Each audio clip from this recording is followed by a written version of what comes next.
I am Tom, and this is AC On, the short Alpha Clash podcast where I talk all things Alpha Clash on my way to work. And I was going to talk about the new contenders and which one I would find most interesting, because next time next time is Friday, and I'm recording podcasts. The new set is already out. It's that close. But instead, we had a banned and restricted list. A ban and errata list, and a few other news items. So we're going to go with that instead. So there is always a lot to talk about, and I'm going to have to be here. Brief mention. We're going to touch more on it. Board games. More details about the board game came out. Details about 2 new Clash Grounds in, I'm going to say Manila again, and it's a suburb to Manila, I guess, and in the US again. I right now forgot where it was. However, still not in Europe. We're going to get there eventually. I'm certain of it. Instead, we're going to talk bans and errata and a rules change, not the least.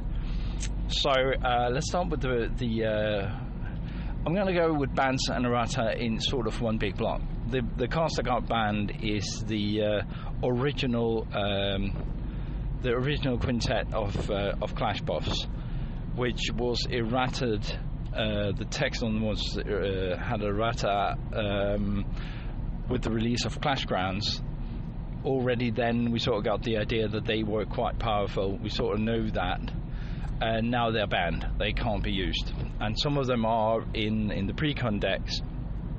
So if you want to take a precon to an event, a real event, so to speak, not a precon event or a casual event, you're gonna have to replace them, and those were not cards you would have replaced anyway, so you have to go in and get them out now. That, of course, is sad, and when nobody wants a ban list. Ideally, a trading card game would have no ban list, no errata text to the cards. But the reality of things is that once you progress this type of game, there will be something where you have to look back and go, oh well, that is not going to work long term.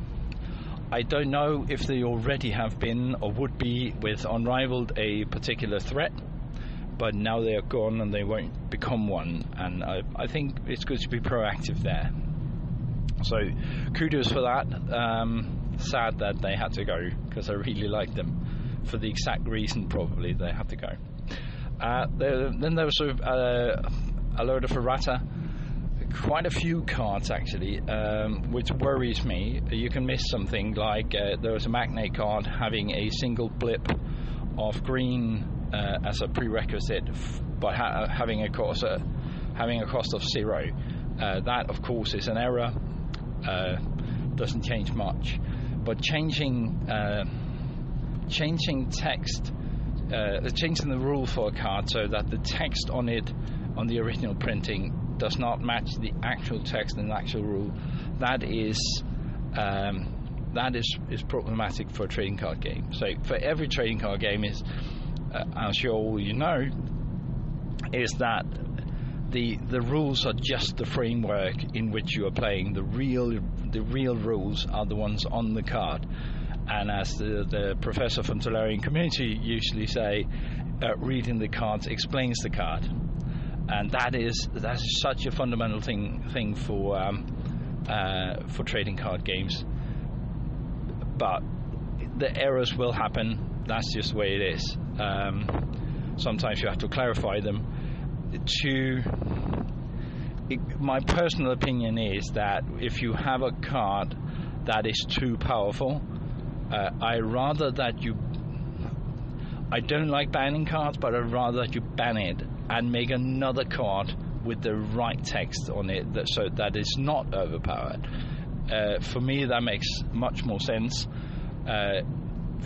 because you can actually trust what is on the card, and you don't get two cards that's called the same but have different texts. It's an opinion thing. I know if you got a play set of iconic rares, you don't want that to happen. I get that, but for common, uncommons, and maybe to some extent for rares, just ban it and print another. There are going to be loads of them. So I understand that there can be corrections, and some of them are game changing in the errata text, or game changing for a single player playing that code deck. There was a war deck where you now have to. It's not the second attack; it's the second attack with a clash card. So you have to attack specific clash card. That makes a huge difference in my war deck, if I read that correctly. So that is back to the drawing board. I'm not bitter about that because I want to do that anyway. But you sort of you get this kind of effect. So that was the errata text. It makes sense. It's a way to balance things. Now that they have the first big tournaments, they have some real data to work with, and this is bound to happen at some point. So good on you for reacting fast. It is effective immediately. Someone before Denver, was it Denver, the other clash ground, before the next clash grounds come around.